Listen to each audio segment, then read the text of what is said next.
दोस्तों नमस्कार। Colonel Ajay CO Ajay एस्ट्रोमनी गुरु, global first astro finance digital channel.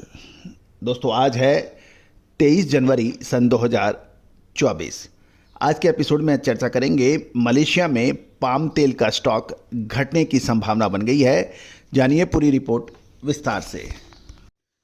दोस्तों खबर निकल के आ रही है कि मलेशिया के पाम ऑयल भंडार में गिरावट की खबर निकल के आ रही है और भारत को इससे चिंता भी हो गई है, क्योंकि भारत का प्रमुख पाम तेल निर्यातक मलेशिया माना जाता है।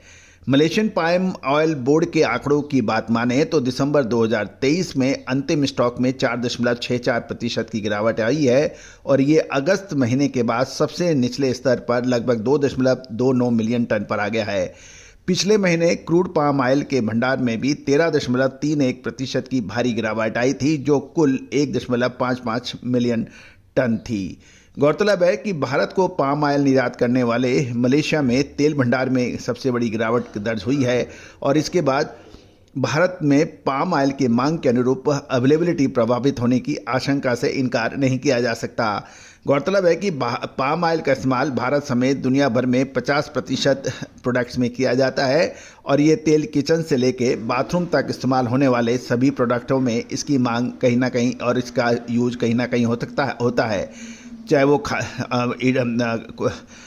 खाद्य तेल के रूप में हो, चॉकलेट हो, विटामिन की दवाएं हो, मेकअप का सामान हो, टूथपेस्ट, नहाने के साबुन, शैम्पू जैसे रोज इस्तेमाल होने वाले प्रोडक्ट में पाम तेल का इस्तेमाल होता है।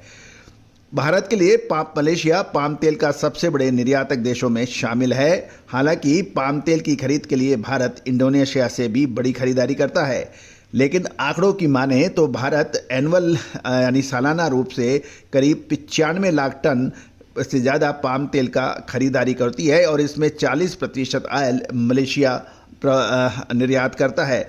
बाकी तेल इंडोनेशिया व दूसरे देशों से होती है।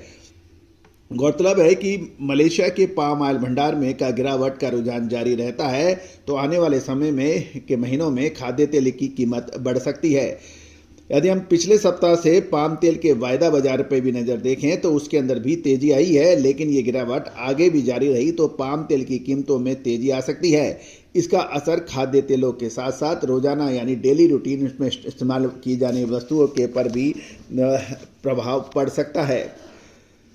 गौरतलब है यदि हम क्रूड पाम ऑयल यानी सीपीओ को देखें तो कम 16% घटा दिसंबर में आयात। कच्चे एवं रिफाइंड पाम तेल की खेप घटने से दिसंबर महीने में घरेलू आधार पर 16% घटकर ये 13.07 लाख टन रह गया है। दोस्तों खाद्य तेलों के एक प्रमुख संगठन solvent extract association of India यानी SEA ने कुछ जो आंकड़े जारी किए उसके मुताबिक खाद्य तेलों का आयात पिछले साल दिसंबर में घटकर जो हुआ है वो इस प्रकार है। 13,07,686 टन रह गया था, जो जबकि एक साल पहले की अवधि में ये 15,55,780 टन था। यानी पिछले साल जो दिसंबर महीने में 15,55,780 टन था, जो साल 2023 में घटकर ये 13,07,686 टन रह गया है। खाद्य तेलों के में कच्चे पाम तेल का आयात 8,43,849 टन से घटकर 6,20,020 टन रहने के समाचार हैं, जबकि रिफाइंड पामोलिन की आवक 2,56,398 टन से मामूली गिरावट के साथ 2,51,667 टन रही। गौरतलब है कि गैर खाद्य तेल यानी नॉन एडिबल ऑयल का आयात दिसंबर 2022 में 10,349 टन से घटकर पिछले महीने 4,000 टन रह गया है। सॉल्वेंट एक्सट्रैक्ट एसोसिएशन ने यह भी कहा कि दिसंबर 2023 में वनस्पति तेल, खाद्य तेल और गैर खाद्य तेलों का आयात एक साल के पहले 15,66,129 टन से 16% घटकर 13,11,686 टन रहा है। ऑयल मार्केटिंग ईयर 2023-24 के पहले 2 महीनों में वनस्पति तेलों का कुल आयात 21% घटकर 24,72,276 टन रहा है, जबकि एक साल पहले की समान अवधि में ये जो था 31,11,600 69 टन के मुकाबले 24,72,276 टन की खबर है। गौरतलब है कि नवंबर-दिसंबर 2023 के दौरान खाद्य तेलों के आयात में रिफाइंड पामोलिन तेल की हिस्सेदारी लगभग 15% से बढ़कर 17% भी होने की समाचार हैं।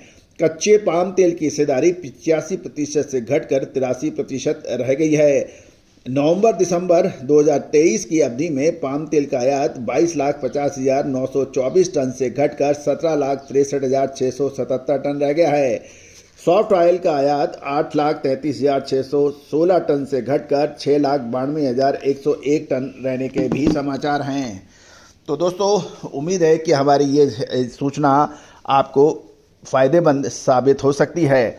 तो दोस्तों, यदि आप खाद्य तेलों के व्यापारी हैं तो हमारी विशेष रिसर्च रिपोर्ट आपके लिए फ़ायदेमंद साबित हो सकती है। गौरतलब है कि अक्टूबर महीने में हमने आपको खाद्य तेलों में तेजी का अग्रिम विश्लेषण दिया था, जो कि अक्षर सत्य साबित हुआ।